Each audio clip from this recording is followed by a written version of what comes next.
How's it going, everybody? So, obviously, as you're aware, Marvel has released their next installment in their cinematic universe in the form of Thor 2 The Dark World. And the first Thor took me by surprise because I made fun of that trailer every single time I thought it or saw it, and it ended up being my favorite standalone superhero film of this universe they have created.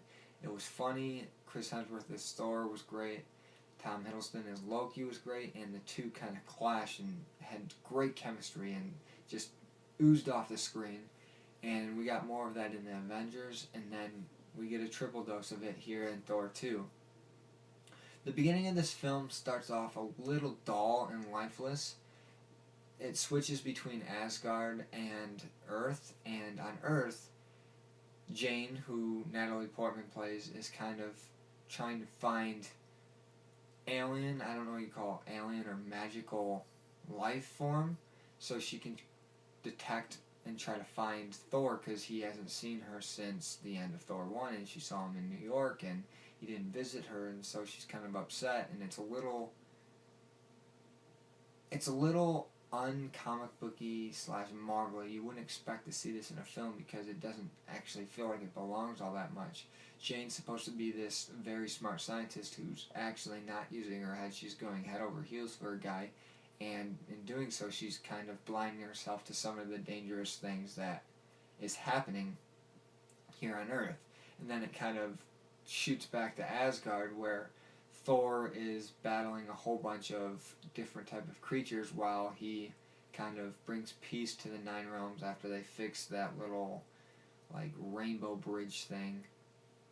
And it's not very exciting. I mean, it looks nice and it's very well done, but there's no life in the actual fighting, and it's all kind of hurry up and get to the actual good part of the storyline.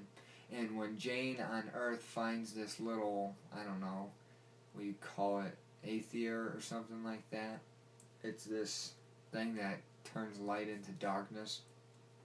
She awakens up the film's main bad guy, which is Malekith, which is one of the Dark Elves, which in a quick little recap near the beginning of the start of the film, they're told was destroyed, and the aether was destroyed as well and hidden for no one to ever be able to find again. But when she awakens him, he can send a beacon to go and try and track her. And what happens is when Thor finally jumps back to Earth, after he realizes Jane's in trouble, he brings her back to Asgard, and that's where Malekith ends up coming to Asgard and kind of going to battle with him, and he kind of wins the battle. But in doing so, that is what makes the film kind of get some life into it, because while I didn't necessarily enjoy the beginning, but I didn't think it was very good. If anything, it was more bad than good. It starts to involve Loki, and Thor's forced to work together with Loki if he's going to stop these Dark Elves, and that's exactly why anybody really enjoys these movies, because Loki really is the best character in this Marvel Cinematic Universe. I mean, he is a villain. He kind of gives that villain humanity, and he gives himself a face, but at the same time, he has no problem kind of flipping the switch and being evil and giving you that Loki grin that you just love every time you see it. And by forcing them to work together, it involves them having screen time, and Chris Hemsworth and Tom Hiddleston just have tremendous chemistry, and they bring a lot of different aspects to the characters, and they make you laugh, and they make you feel sad, and they make you just feel a whole bunch of things that were missing in that first half hour of the film. And then over the next 45 minutes, you get a lot of that, and it's exciting, it's fun, and this is exactly what you came for, and you love it, and it's so funny, and it's so charming, and it's kind of touching. And then the last 20 minutes, the final act, kind of deters it a little bit, because Malekith, the Dark Elf, just isn't that good. They've had so many problems trying to establish characters, specifically villains, in all of these movies because they feel so one-noted. I don't understand what exactly he was trying to accomplish. Yeah, he's trying to turn the world dark, but I don't understand the benefit for him in that whole scenario.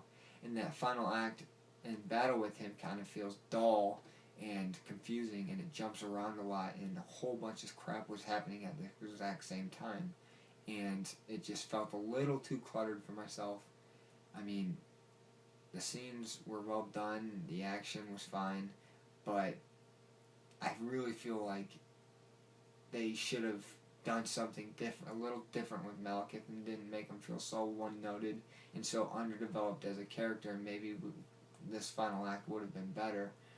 It kind of leaves off on a cliffhanger to set up maybe future installments, or kind of connecting it to other movies. I don't necessarily know how you want to take it, but at the end of the day, I enjoyed most of the movie, and it wasn't a disappointment, but it wasn't the type of movie that Thor 1 kind of sprung upon me. Maybe it's because I was expecting it and the expectations were a little higher.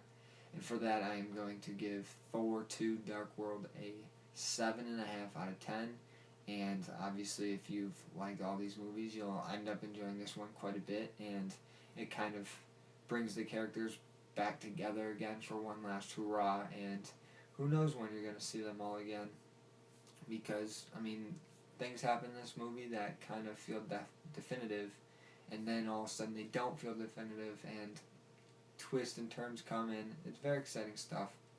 So if you like my review, subscribe to my channel, give me a thumbs up, and comment down below and tell me what you thought of the credit scene, not the one involving Thor himself, but the other one which sets up a lot more things to come. So until next time, guys, I'll see you later.